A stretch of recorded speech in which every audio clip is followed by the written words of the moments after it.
Saudações, é assim que é fiel à Rede Girassol. Cá estamos novamente para lhe apresentar a reportagem da semana. A criança tem direito a crescer num ambiente seguro.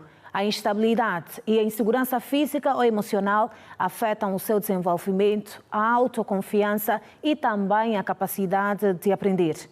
Por isso, este processo precisa de um ambiente sereno, em que as crianças se sintam amadas e protegidas. É importante encontrar lugares e pessoas certas. Na reportagem desta semana, trazemos uma pergunta com o intuito de provocar uma reflexão também. Com quem devemos deixar as crianças? Com um tio, um avô, o vizinho, primo, irmãos ou na creche? Bem, sem mais delongas, vamos ver a reportagem assinada pela jornalista Emília Gaspar. Tudo aconteceu no dia 15 de outubro de 2025, na República da Namíbia.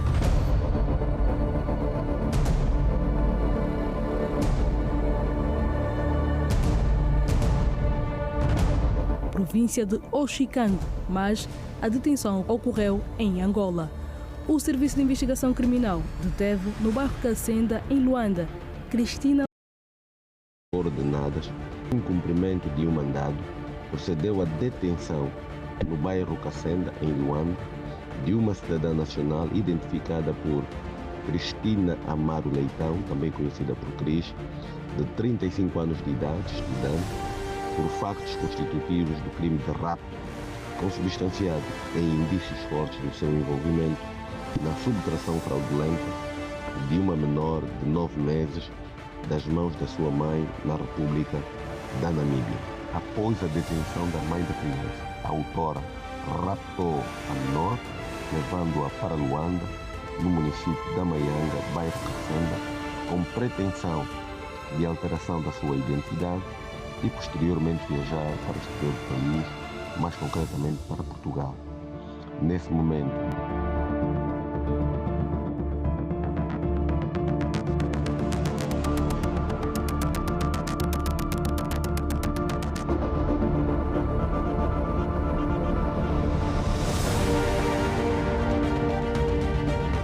Outro caso que também chocou a sociedade aconteceu no quilômetro 30, na província do Icolibem. Uma mãe levou a filha de 4 anos para passar as férias na casa da cunhada e, passado alguns dias, foi informada que a criança havia morrido. Ainda no ano de 2025, outra criança de 2 anos foi agredida no interior de uma creche localizada no bairro Cacenda, em Luanda. Relatos de casos de agressão e abuso sexual têm sido frequentes nos noticiários de rádio, televisão e redes sociais. E face a estes acontecimentos, surge a questão: com quem deixar as crianças? Os nossos filhos também acabam fazendo as coisas e, em algumas vezes, até mesmo os locais e dias que nós pagamos para deixar os filhos também acabam fazendo essas coisas. Então, é uma pergunta que às vezes requer ainda muitas interpretações, porque é muito difícil de responder o lugar exato a quem deixamos crianças. Hoje em dia estamos todos na desconfiança, até de nós mesmos. Os filhos hoje não estão seguros quase em lado nenhum. Eu, mãe, se tiver um estresse, um problema, já não vou dar aquela atenção ao meu filho. O próprio pai também, aquele se tiver os problemas dele. E depois temos o álcool, que agora passou a ser desculpa de muitos. Arnel Antônio, de 53 anos, conta que há 20, 30 anos os menores eram deixados aos cuidados dos vizinhos pela confiança depositadas nestes. Mas, atualmente, não é possível. Antigamente nós deixávamos mesmo nos nossos vizinhos, porque o tempo do antigo era um tempo diferente e o tempo do atual é um tempo, quer dizer, caricato. A razão pela qual as pessoas já não depositam mais aquela confiança que noutra hora depositavam na vizinhança. A razão pela qual pegam seus filhos ou arranjam uma babá ou de preferência depositá-lo à creche. Houve um estupro, deixou num vizinho, afinal das contas o vizinho, é aquele ditado que se diz que quem vê cara não vê coração. O vizinho tinha a cara de ovelha, mas tinha coração de lobo, escrupou a menina e foi um caso caricato, foram parar distante. Alguns angolanos consideram que a decisão de deixar os menores com familiares, amigos, vizinhos, babás e até mesmo creches deve ser feita com cautela, considerando o bem-estar e a segurança dos menores. tem que se ter cautela assim. Ainda mesmo em casa, deixando eles com os irmãos mais velhos ou primos, tem que se ter cautela assim. Manter sempre aquela comunicação para saber como é que está a correr o dia deles. Confiança até tem, né? Mas também aquela preocupação. E essa é a melhor forma de podermos manter o controle dos nossos filhos, mesmo à distância.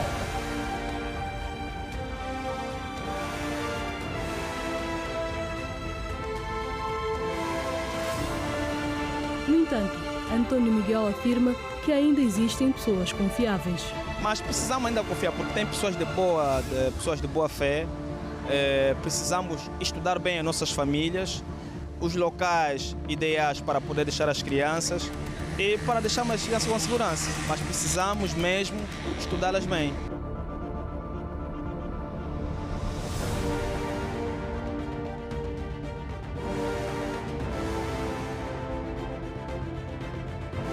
A escolha sobre com quem deixar as crianças varia de acordo com a realidade familiar, sendo as opções mais comuns a creche, babás ou familiares, avós, tios e primos. Apesar de ocorrerem também alguns relatos de agressões e violência em algumas instituições deste género, Luísa Costa acredita que a creche ainda é o local mais indicado para o bem-estar dos menores. A gente deixa lá porque nos facilita fazer outras coisas e eles precisam de aprender coisas que conosco não aprendem. Então, é assim o meio termo. É mais o meio termo. A creche desempenha um papel fundamental no desenvolvimento infantil, oferece cuidado, educação e socialização desde os primeiros anos de vida.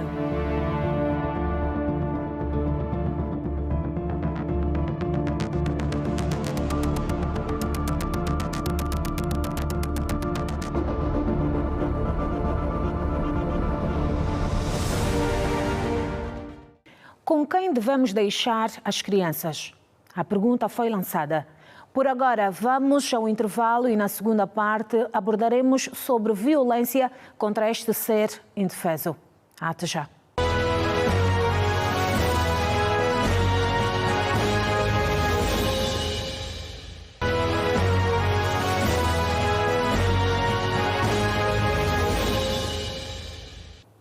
Renovados votos de boa noite. O caso da Belma não é o único, infelizmente. E especialistas, teólogos e a sociedade civil estão preocupados com o aumento de casos de violência sexual, principalmente envolvendo figuras públicas, pelo seu impacto e risco de multiplicação. Na opinião de analistas, por terem um público maior, os danos são mais abrangentes, ao passo que a penalização chega a ser menor devido aos recursos financeiros do agressor. Veja agora a reportagem da Vinícia Mateus. Nos últimos tempos, em Angola, a lista de figuras públicas que foram ou estão a ser acusadas de abuso sexual não para de crescer. Na lista de acusados constam jornalistas, escritores, músicos, entre outros. Na opinião do sociólogo Rafael Aguiar, quando se trata de figuras públicas, as consequências podem ser maiores, mas a penalização é menor. O abuso ou a violência sexual, regra geral, é prática psicológica, quer do ponto de vista material, e coloca a sua vítima numa condição em que esta consente o abuso sexual, não tendo outra alternativa. Porque a outra alternativa é pior que consentir o abuso sexual. Portanto, de forma simples, o abuso sexual ocorre precisamente por causa disso. Figuras públicas, elites, que regra geral deviam ter uma dimensão moral e ética exemplar, começam a praticar atos de abuso sexual, estão a dizer à nossa juventude que os segue, que o imita, que o caminho é esse. Do ponto de vista sociológico, o peso do indivíduo famoso é grande do ponto de vista da influência que exerce na maneira de pensar, estar, ser e sentir dos adolescentes, dos jovens e até de pessoas adultas. Então, às vezes, pessoas como nós, figuras públicas, queixamos-nos. Mas por que é que, quando se trata de mim, a situação impola? Impola porque embora do ponto de vista jurídico sejamos cidadãos iguais, do ponto de vista sociológico não somos. Os abusos sexuais contra crianças e também adultos não acontecem somente na classe artística. Os casos são diários e afetam famosos e anônimos. Segundo dados do INAC, no período de 28 de dezembro a 4 de janeiro deste ano, a instituição registrou mais de 500 denúncias de violência contra menores, situação que preocupa não somente a sociedade civil, mas também religiosos, acadêmicos e especialistas.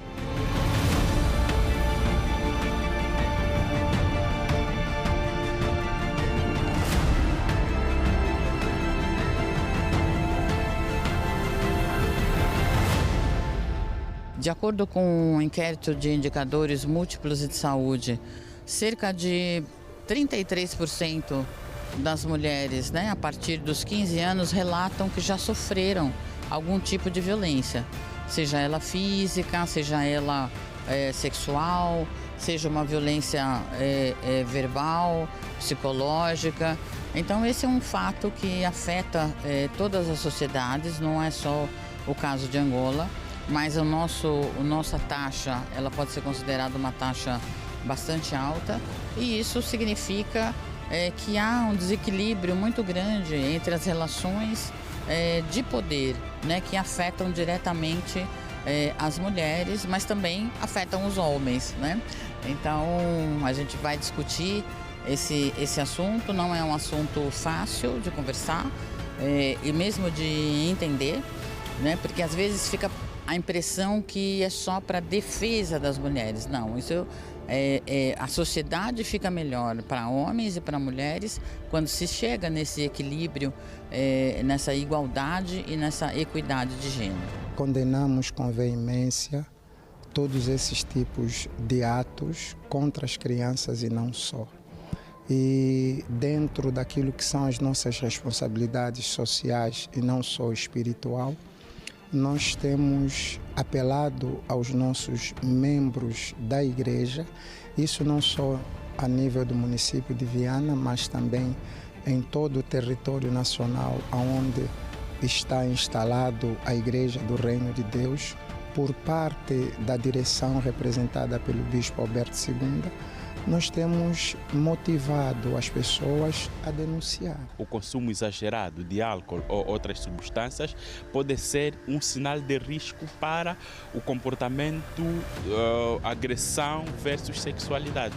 Apesar do aumento da cultura de denúncia, muitos casos ainda não são notificados. Isso vai gerar uma continuidade desse tipo de ação por parte das pessoas que têm praticado isso, porque eles vão se sentir à vontade para fazer esse tipo de prática. Então, o primeiro conselho que nós damos enquanto igreja é exatamente a denúncia. Se nós não combatermos o abuso sexual, primeiro, reprodução de violência e abuso sexual. Segundo, normalização do abuso sexual e da violência sexual. Depois, imitação. Por quê? Porque quando e Gabriel Tarder, um especialista francês, ele disse que, regra geral, a imitação ocorre de uma pessoa para outra pessoa que ele considera excelso, ideal, elite, poderoso. Uma pesquisa realizada pela Datafolha, a revista americana, em 2025, indica que os homens são os principais atores de violência sexual. O psicólogo Airosa Conde explica o porquê. O indivíduo basta identificar partes íntimas da vítima, já nasce necessariamente o desejo sexual. E se tiver um estado psicoemocional acometido ou até comprometido, então a tendência é obter, ou seja, satisfazer sexualmente por intermédio de força ou da agressão, porque tal como nós sabemos, a mulher vai sempre manifestar um estado de vulnerabilidade física, daí a razão desses casos aumentar, tal como disse, não é que não acontece ao contrário, mas os maioritariamente são, sim senhora, do sexo masculino. Tem a ver com efetivamente, transtornos psicoemocionais dos indivíduos que praticam abuso sexual. Também tem a ver com o facto de muitos que praticam abuso sexual terem sido vítimas ou afetadas de abuso sexual, o que os leva a reproduzirem comportamentos análogos, semelhantes. Uma outra causa tem a ver com cultura de pedofilia. É que em congregações religiosas enclausuradas há uma cultura de pessoas adultas em violarem menores. Os especialistas defendem a importância da educação sexual e o reforço da punição em caso de confirmação do ato.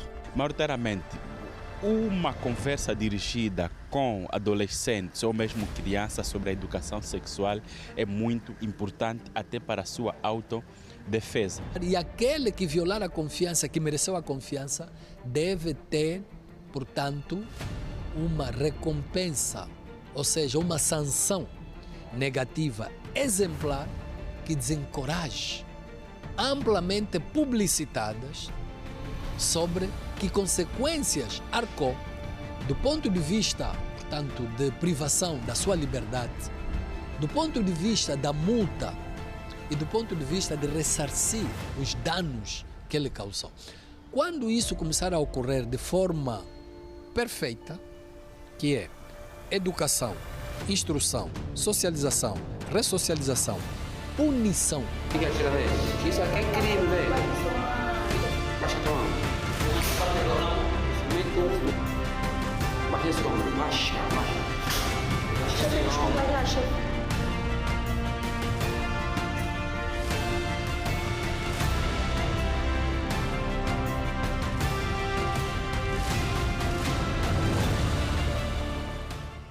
São assuntos que não devemos ficar indiferentes. Por hoje, do nosso lado, é tudo. O programa volta na próxima semana, mas fique com este compromisso.